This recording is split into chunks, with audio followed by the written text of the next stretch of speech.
to my online lessons. This is All Along the Watchtower, done by Bob Dylan. Still my favorite. Well, the Hendrix one's good too. But anyway, it's got 3 chords, and it's I think that the difficulty with this song actually lies in where the changes of the chords are versus you know, just the shapes of the chords necessarily. So the first is an A minor, looks like this. The second is a G, and the third is an F. And that's it, just those 3. So for the A minor, you're going to want to keep your thumb over the top, over the low string. And the reason for this is you're going to want to get your right hand nice and comfortable strumming. Always down, up, down, up, down, up, no matter what. And wherever the chords are supposed to change is when they change, and if it's an up, it's an up. If it's a down strum, it's a down strum. So that's how it's going to go. And to do this and to play these chords cleanly, you're going to want to start blocking out any of the strings that you would normally strum through with the right hand, so that the right hand doesn't have to worry about that. So the thumb is going to block the low string, the 6th, on your A minor. As you play your G, you got nothing to worry about, because you have all 6 strings anyway.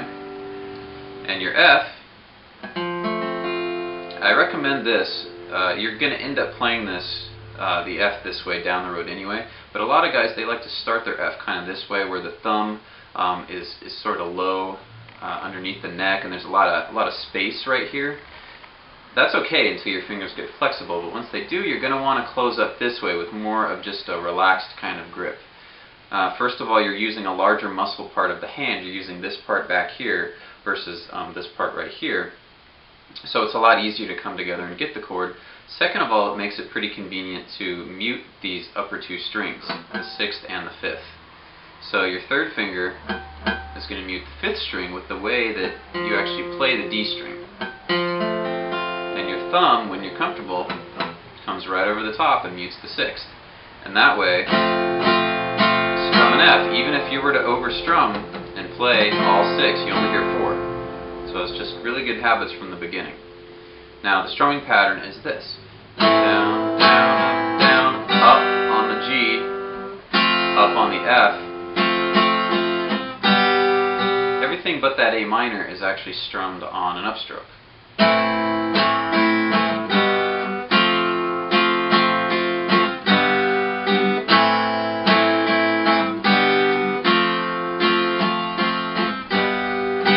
This is probably, again, the hardest part of the lesson. I recommend just learning the chord changes first. Just practice your A minor to your G, A minor to G. Just take a little two pieces of information for your fingers, and just go back and forth like this. And make sure that you can land perfectly on that G chord from the air, so to speak, where your pinky lands and it feels good.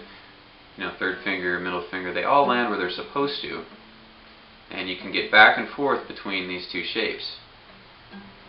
This is actually how the song progresses anyway, so you kind of need to do this. Same with the A minor. You want to be able to get everything that you need and nothing that you don't. 5th string should always be open. You shouldn't feel it on the top side of your middle finger. 1st string shouldn't be felt on the bottom side of your 1st finger. They should both ring freely. Should just be able to kind of come in and grab it, and that's how you know you're ready to start plugging in the rhythm with the right hand. G to F, you're going to want to take these 2 and do the same exact thing. Just make a little jump and see if as you come down on that shape, if you get everything you need and the position feels good. And once you get these 4 notes, you're going to want to make sure that 5th string is muted as well with the 3rd finger. The top of the 3rd finger frets the 4th, kind of lays on the underside of this 5th string here, creating a mute, and that your thumb's kind of over the top here.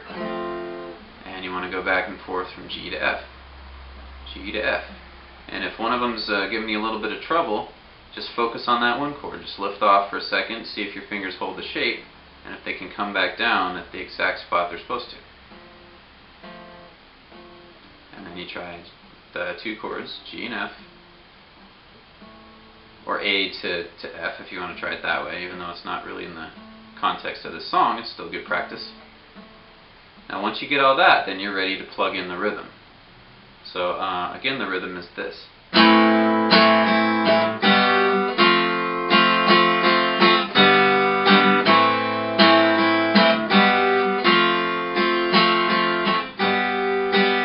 I mean, by all means, as you're practicing this, it's okay to play through it without this specific rhythm. I mean, you want to enjoy what you're doing, of course. But the goal is to be able to strum through it and have it sound nice and smooth and have it sound up to speed and to make the changes when Dylan makes the changes, right? So the only way to do that is to keep this hand moving, always down, up, down, up, down, up, and therefore the chords have to change on the upstrokes. So a little bit at speed, it sounds like this.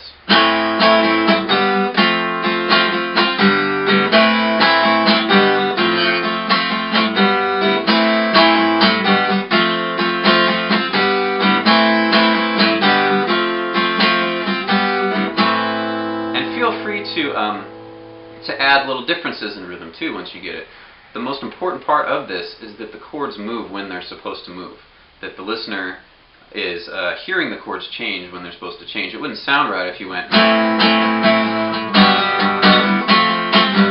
Right, it doesn't sound like exactly like the song now. Kind of, the chords still sort of imply it, but it doesn't sound like All Along the Watchtower. It sounds like something else with the same chords.